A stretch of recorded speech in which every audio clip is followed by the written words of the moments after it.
Eating healthier isn't just a matter of a one-time switch, but it's an ongoing process of increased awareness and small changes.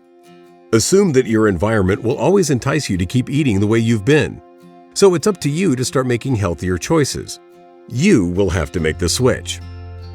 Most of us did not learn the essential knowledge of a healthy lifestyle. You, however, have already made the effort to watch this awareness series and might have already noticed where in your diet there is room for improvement. It's the choices we make that determine our future.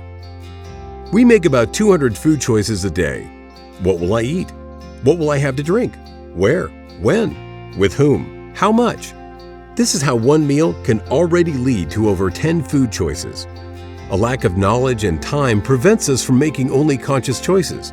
We're influenced by the things we're accustomed to, what we've learned from family and friends, what is being offered in our environment, commercials, and lots of other nutritional information. Since we live in an obesogenic environment, an environment that keeps enticing us to make unhealthy choices, it can be quite a challenge to make healthier choices. This is why conscious nutrition choices are so important. It already helps if you're aware of all the temptations that surround you. What will also certainly help is to think about what you really want to eat and why.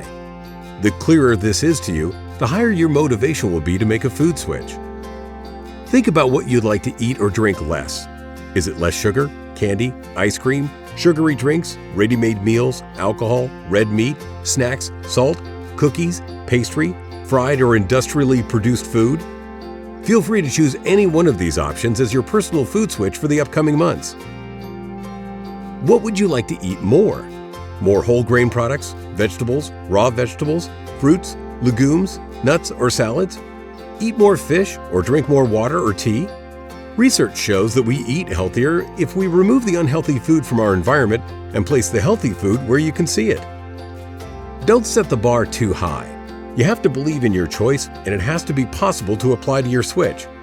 Taking a small step that you're confident in will bring you much more than a big step you weren't sure you can accomplish. Then decide how much more or less. Make it specific. The clearer your goal, the bigger the chance that you'll make a switch that benefits you for the rest of your life. Maybe you can include someone in your food switch that would also like to eat healthier. Together, you stand stronger. Reward yourself with a compliment, small present, or even a nice outing after making a lasting food switch. You should be proud of overcoming your customary, conditioned eating pattern. The challenge is that your old learned behavior is conditioned into your brain as a sort of blueprint. These existing habits will keep trying to force themselves upon you. That's why it's so important to think of what you want and, even more importantly, why. This forms the basis for your new blueprint. Paying attention to this new blueprint, putting it into practice, and sticking with it, especially during the first 30 to 60 days, that is the key factor in a sustainable, healthier lifestyle. Believe in the healthier version of yourself and don't postpone it, because every food switch that you make today will immediately benefit you. Changing our behavior isn't easy, because it stems from the way that our brains are structured. Yes, you heard right, because we have three brains: the reptile brain, the mammalian brain, and the neocortex. Furthermore, our microbiome, our stomach and intestinal bacteria, play an important role in communicating with our brain and influences our immune system. And our heart and emotions also have a big impact on what choices we make in our lifestyle.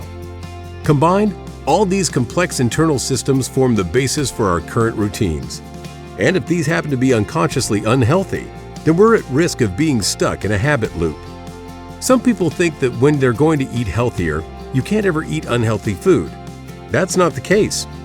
It's all about balance. If your eating pattern is 80 to 90% healthy, your body can handle the 10 to 20% of less healthy eating.